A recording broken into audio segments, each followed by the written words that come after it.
Hello everyone, it's Seth, probably better known as Saffron Olive, and it's time for another Brewer's Minute. So this week marks the return of our sometimes sub-series, Hidden Treasures, and we are heading to maybe the most forgotten set in all of Modern, and that is Coldsnap. It's really easy to forget that Coldsnap is even part of the format because not many of the cards he play. The good news is there are some really sweet under the radar cards from the set, and that's what we're going to be talking about today. So we're going to focus on the top 5 hidden treasures from Coldsnap. And like usual with the Hidden Treasure sub-series, I don't have any deck lists for these for the most part, so if you have some ideas of how we can take these hidden treasures, turn them into real decks or some sweet synergies to make them work, make sure to let me know in the comments. Maybe we can come out of this with some super sweet decks. So anyway, a quick reminder before we break down Hidden Treasures of Coldsnap. If you enjoy Brewer's Minute and the other series here on the channel, it would be amazing of you if you could take a quick second, click that subscribe button down in the corner of your screen. It's a great way to support the channel and the site for free. So let's jump into our list. Number 5 on our Hidden Treasures of Coldsnap. And this one comes in at number 5 because I'm not sure how hidden it is, and that is Therming Stone. So Therming Stone gives everything Ripple. If you're not familiar with Ripple, when you cast a spell, you get to look at the top X cards. In this case, it has Ripple 4. So the top 4 cards of your library, and if you find a spell with the same name, you get to play that card for free.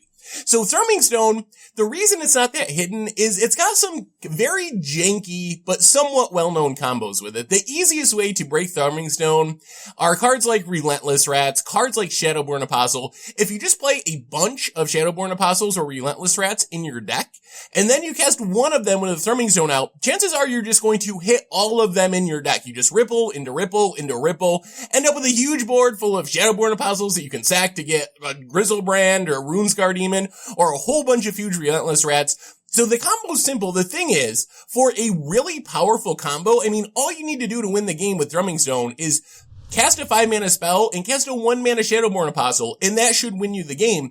It's just never really found a way to work in the format. So that's the question with Therming Stone, is can we find a competitive shell to make it work? We know the combo. We know how it works. No one's ever figured out a way to make it competitive though, which for 2 cards, essentially I win the game for 6 mana total. It seems like there could be a way to do that. So that's the challenge here, is figuring out the right list to really harness the power of Therming Stone with Relentless Rats or Shadowborn Apostle. So that's number 5 on our list. Moving on to number 4 on our list, we go a bit deeper. We have Jotun Grunt, which is actually an old legacy trick. This card is interesting. There's no super specific combo here, but for 2 mana you get a 4/4, which is a great deal. Also, it has a cumulative upkeep, which is kind of characteristic of Coldsnap cards, but where you get to put 2 cards from a single graveyard on the bottom of your owner's library. So the first time, you gotta do 2 cards. The next turn, you can do 2 cards, and then you have to do 2 more cards.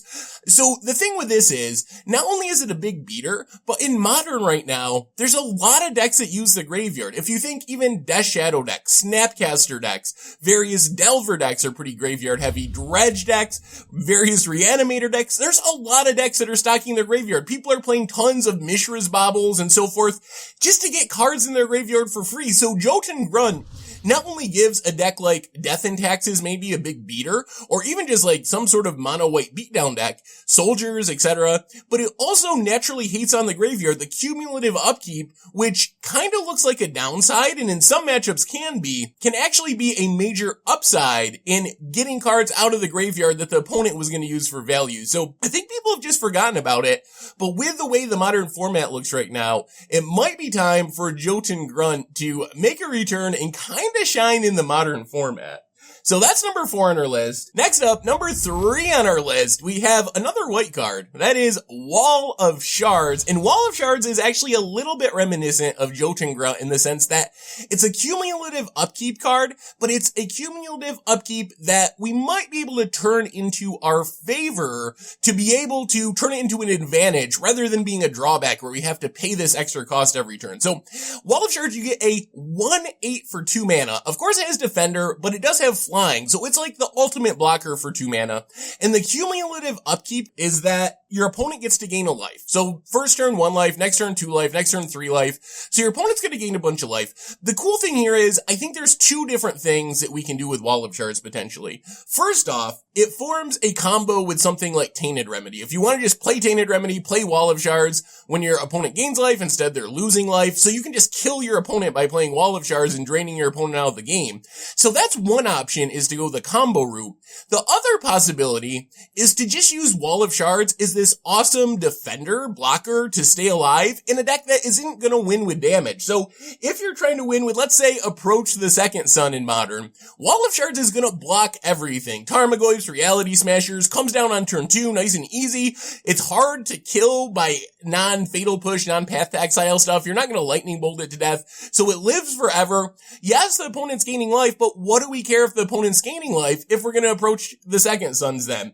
Or use another alternate win condition, Emrakul. If we have an Emrakul and going to annihilate our opponent's board, it doesn't really matter, a Biovisionary, any sort of alternate win condition. So I think that Wall of Shards is just so good for its stats. If you want a big defender, it doesn't get any better than this for 2 mana in the Modern format. So if you can minimize the drawback, or even turn it into an upside like we talked about with Tainted Remedy, I think there's a chance that Wall of Shards could actually be pretty good in certain decks. So that comes in at number 3 on our list. Number 2 on our list, and this might be the most controversial choice, we have Vanquishing Sphinx. So Vanquishing Sphinx, another cumulative upkeep card, except this one is actually pretty painful. So the stats are great. For 3 mana, we get a 4/4 flyer, which is actually pretty absurdly above the curve. That is a great cost, a huge body for its cost.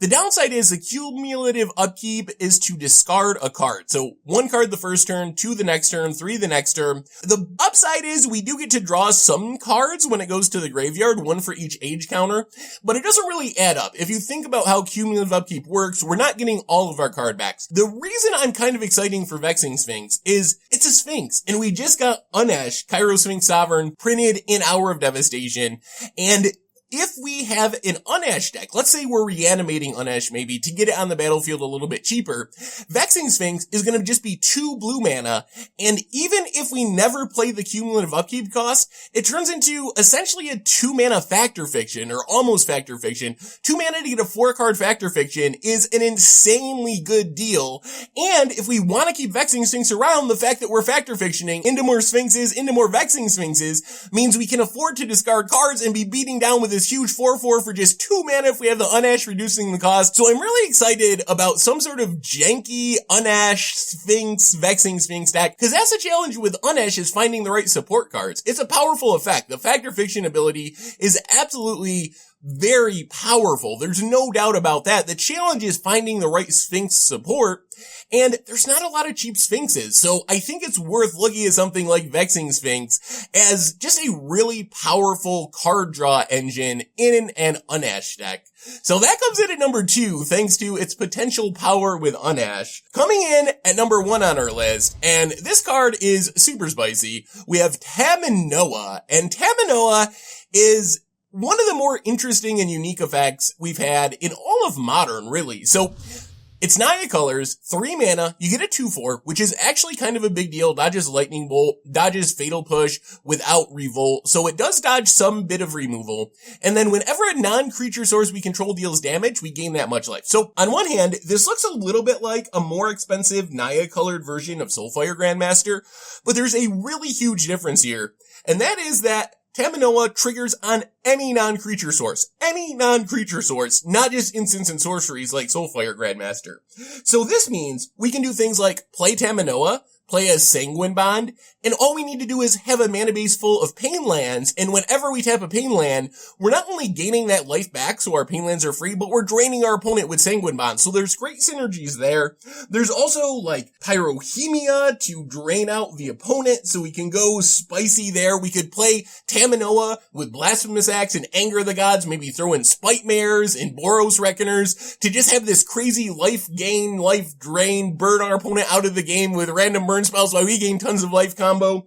We can use something like Mark of the Asylum to prevent the damage to our creatures if we go on the Pyrohemia plan or the Blasphemous Act plan. Like, our creatures don't die, but all yours die, and we gain a ton of life. We can even make our creatures huge with Rite of Passage, just keep pinging them and putting counters on them, and they're slowly growing out of the way. I mean, even just casting an Anger of the Gods with a Tamanoah out and a Rite of Passage, we're gonna start adding counters to it and making it bigger, getting out of the range of more removal and beating our opponent down. So there's a lot of sweet things that can potentially be done with Tamanoah, and the fact that it's triggering off any damage and not just spell damage is actually a really unique and cool upside that makes a ton of possibilities that doesn't exist with a card like Soulfire Grandmaster. So because of all the different possibilities, all the different things that we can potentially do with Tamanoah, comes in at number 1 on our list of hidden treasures from Coldsnap. Anyway, that brings us to the end. Those are our top 5 hidden treasures from Coldsnap. So what do you think? What can we do with these cards? How can we break Therming Stone? Are any of the life gain synergies, Wall of Shards, Tamanoah, are they good enough? Can Unash make Vanquishing Sphinx into this crazy card draw engine? Is Jotun Grunt in the conversation for just a main deck card to eat away our opponent's graveyard and give us this huge beater? What can we do with these cards? What can we build around them? Make sure to let me know in the comments. Anyway, thank you very much for watching. I hope you enjoyed the video, and I will talk to you soon.